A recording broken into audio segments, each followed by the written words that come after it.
Apa jadinya jika cerita Nabi Adam dan Hawa menjadi plot twist? Jika mereka tidak jadi memakan buah khuldi, apakah sekarang kita mungkin tinggal di surga? Apakah ada kemungkinan skenario plot alternatif?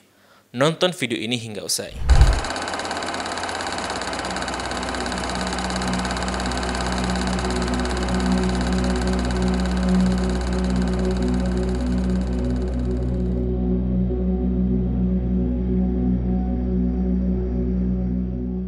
Assalamualaikum warahmatullahi wabarakatuh. Kembali lagi bersama saya Zulfan Afdillah di channel Rabbanians ID. Kisah Nabi Adam dengan buah khuldinya memang sering kita dengar dan kita baca. Kisah ini tidak hanya diimani oleh umat muslim tetapi juga teman-teman dari kalangan Kristiani dan umat Yahudi. Namun walaupun begitu, kisah Adam dalam agama Yahudi, Kristen dan Islam itu memiliki detail yang berbeda. Detail yang berbeda inilah yang juga berpengaruh pada akidah masing-masing agama. Tapi tahukah teman-teman, kisah Nabi Adam dalam agama Islam sendiri pun masih mengandung banyak misteri. Karena faktanya banyak dari kita yang tidak membaca kisahnya Nabi Adam secara utuh dan dengan pengkhidmatan. Secara umum kita hanya memahami jika Allah menciptakan Adam di surga, lalu Hawa dari tulang rusuknya. Lalu diperintahkan agar sujud kepada Adam dan kemudian mereka terhasut oleh setan, yakni memakan buah khuldi dan kemudian diturunkan ke bumi. Namun muncul pertanyaan bagi kita yang suka kepo ya. Apa jadinya jika Adam dan Hawa itu pada akhirnya tidak jadi makan buah khuldi? Apakah cerita tentang manusia akan berubah dan kita semua akan tinggal di surga dengan sukacita hingga sekarang ini? Ya memang tidak ada ayat dan hadis yang menjelaskan mengenai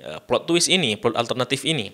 Akan tetapi kalau kita bisa benar-benar memahami dan merenungi ayat Al-Quran secara kompleks, maka kita akan berada pada pengetahuan maqam hakikat di balik kisah Adam dan Hawa bersamaan dengan buah khuldi itu. Video ini mungkin tidak menjawab secara utuh ya, namun di sini kita bisa membuka sedikit tabir hakikat yang mungkin akan menjawab rasa penasaran kita. Buat teman-teman yang ingin membaca lebih lanjut mengenai kisah Nabi Adam dan Hawa, teman-teman dapat membaca buku ini. Ini merupakan terjemahan kitab Qasasul Anbiya karya Imam Ibnu Katsir, merupakan kitab populer dan kitab rujukan utama mengenai kisah-kisah para nabi berdasarkan riwayat yang sahih. Buat yang ingin memilikinya, link pembelian ada di kolom komentar dan di kolom deskripsi video yang ada di bawah video ini. Namun sebelum kita membahas lebih lanjut, saya ucapkan terima kasih dahulu buat penonton kami yang sudah mendukung channel ini secara moral dan materi via website kitabisa.com. Semoga dukungan teman-teman diganti dengan yang lebih baik lagi, serta semoga dengan dukungan tersebut dapat mempercepat perkembangan channel ini. Buat yang mau ikut berpartisipasi, teman-teman dapat mengklik link kampanye kami di website kitabisa.com di kolom deskripsi video dan di kolom komentar tersama di bawah video ini. Dalam Al-Quran disebutkan bahwa setelah Allah menciptakan semesta alam, baru kemudian Allah menciptakan Nabi Adam di surga. Kalau kita melihat dalam Bible dan Al-Quran, dua kitab ini mengakui jika Nabi Adam merupakan manusia pertama ciptaan Tuhan setelah Tuhan menciptakan alam. Al-Quran dan Bible juga menjelaskan jika Adam diciptakan bukanlah tanpa tujuan. Hanya saja, mungkin masing-masing kitab memiliki detail yang berbeda dan alasan yang berbeda soal kenapa manusia atau Adam itu diciptakan oleh Tuhan. Dalam Al-Quran, tepatnya surah Az-Zariyat ayat 56 ditegaskan jika Allah menciptakan kita untuk mengabdi atau beribadah kepada Allah. Namun bukan hanya itu teman-teman, jauh sebelum Adam dan Hawa itu diturunkan ke bumi, Allah telah menjelaskan jika tujuan ia menciptakan manusia adalah untuk mengurusi dan mengatur bumi. Hal ini disebutkan dalam Al-Baqarah ayat 30 yang berbunyi wa id qala rabbuka lil malaikati inni ja'ilun fil ardi khalifah.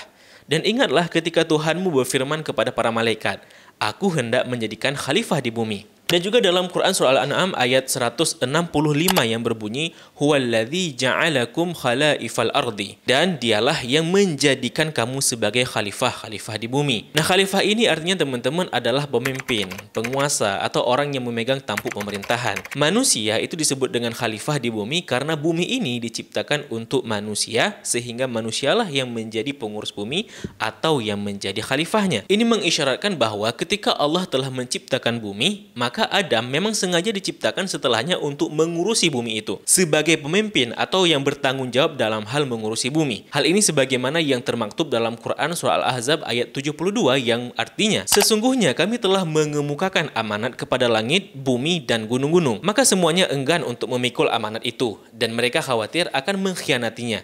Dan dipikulah amanat itu oleh manusia. Jadi kalau ditanya, apakah kalau Adam dan Hawa pada akhirnya tidak jadi memakan buah itu, apakah itu berarti kita semua sekarang masih berada di surga dan tidak ada di bumi ya? Ya, jawabannya teman-teman tidak ya. Hal itu karena dalam Al-Quran sudah ditegaskan jika manusia itu diciptakan memang untuk mengurusi bumi. Mau dia itu memakan buahnya atau tidak sekalipun, pada akhirnya akan menjadi penghuni bumi teman-teman.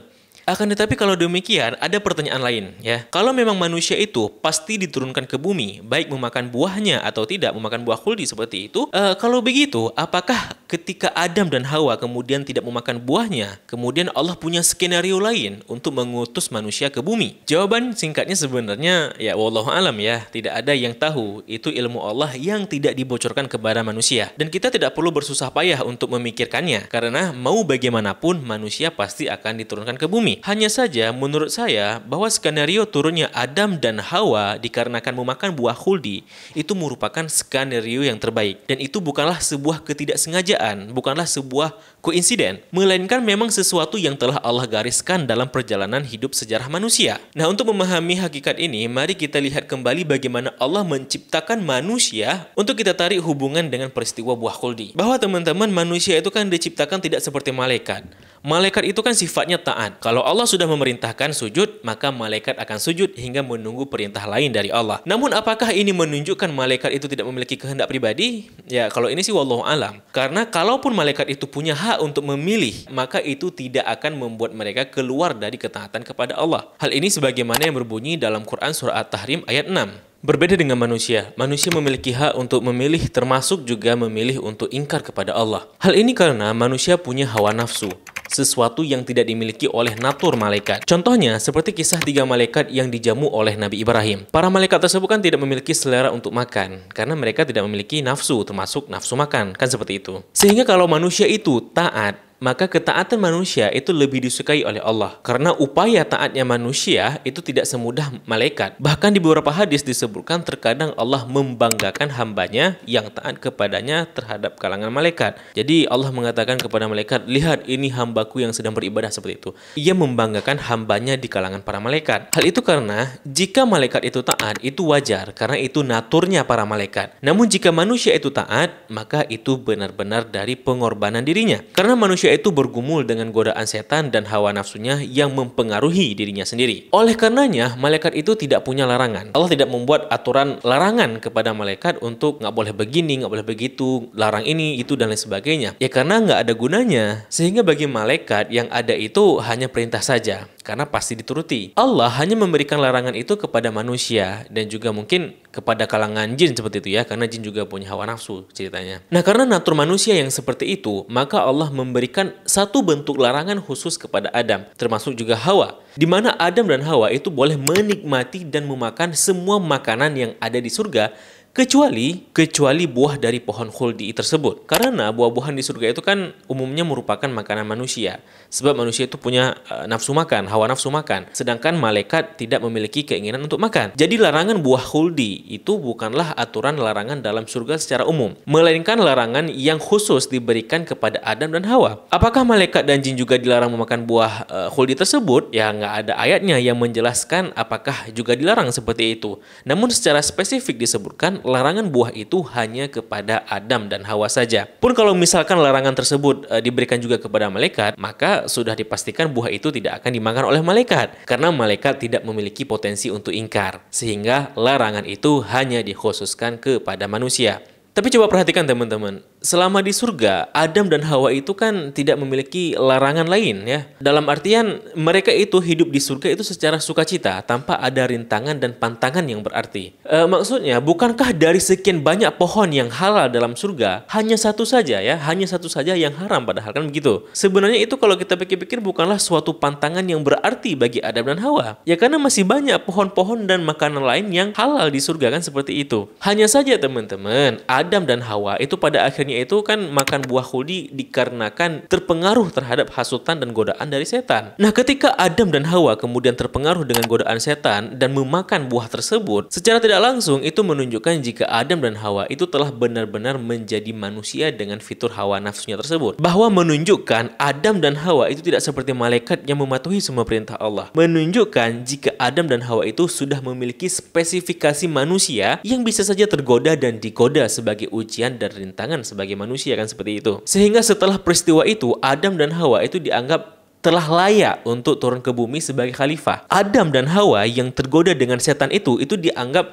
telah layak menjadi hamba Allah di bumi dan memainkan peran sebagai manusia yang nanti akan digoda dan dipengaruhi dan diuji oleh hawa nafsunya dan juga setan, godaan setan seperti itu. Dimana dengan itu manusia ada yang tergoda, kemudian ada juga yang taat, dan dengan itu manusia itu berjuang. Itulah ujian sebenarnya sebagai manusia. Dan semenjak itu, Adam dan Hawa telah dianggap memiliki potensi yang demikian.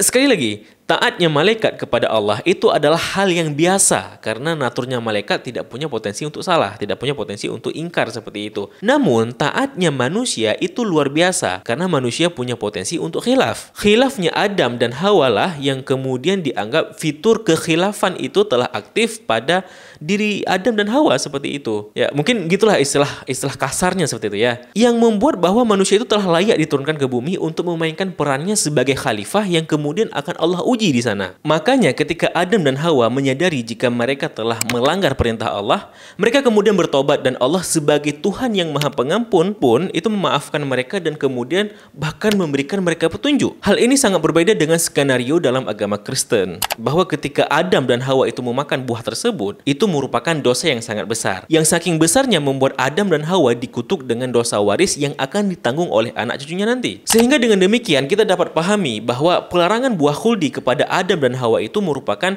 skenario yang Allah buat agar kita dapat mengambil hikmahnya. Kalau Allah mau, bisa saja Allah turunkan Adam dan Hawa itu secara langsung, tanpa ada sebab, tanpa ada cerita makan buah khuldi tersebut seperti itu. Namun teman-teman, dengan adanya peristiwa yang sudah digariskan oleh Allah itu, membuat proses turunnya Adam dan Hawa dari surga itu menjadi lebih berkesan seperti itu. Dimana dari peristiwa itu, kita dapat pahami, jika berbuat salah dan khilaf itu merupakan tabiatnya manusia. Namun di situ juga dapat dilihat bahwa ketika kita buat salah, maka bersegeralah untuk bertobat. Dan dari situ kita dapat melihat bagaimana Allah itu Maha Pengampun. Yakni ketika mereka memohon ampun atas dosanya, maka Allah Sang Maha Pengampun pun memberikan ampunan. Adapun soal mereka yang kemudian telah menjadi makhluk bumi, ya itu memang tujuan Allah menciptakan mereka sebagai penghuni bumi pada akhirnya kan seperti itu. Andai kan tidak terjadi peristiwa itu teman-teman, dan Adam beserta Hawa itu diturunkan ke bumi secara langsung begitu saja, tentu tidak ada hikmah yang dapat kita petik dari kisah mereka. Dan itu rasanya hampa, garing, kosong seperti itu. Namun dengan adanya peristiwa itu, cerita prosesi Adam dan Hawa diturunkan ke bumi sebagai pengurus bumi itu menjadi lebih bermakna, lebih berkesan, lebih berisi, dan kita pun bisa merasakan kesan yang berbeda yang menjadi renungan bagi kita semua. Dari situ kita memahami bahwa Allah kita itu Maha Pengampun dan Ia tidak mengutuk Adam dan Hawa beserta anak cucunya itu dengan dosa waris, dosa turunan seperti itu. Dan dengan itu pula kita paham bahwa ketika berdosa, bersegeralah bertobat karena Allah Maha Penerima Tobat. Dengan demikian, maka kita tidak boleh mengatakan jika Adam itu berdosa karena peristiwa tersebut. Kenapa? Karena yang pertama, Nabi itu maksum.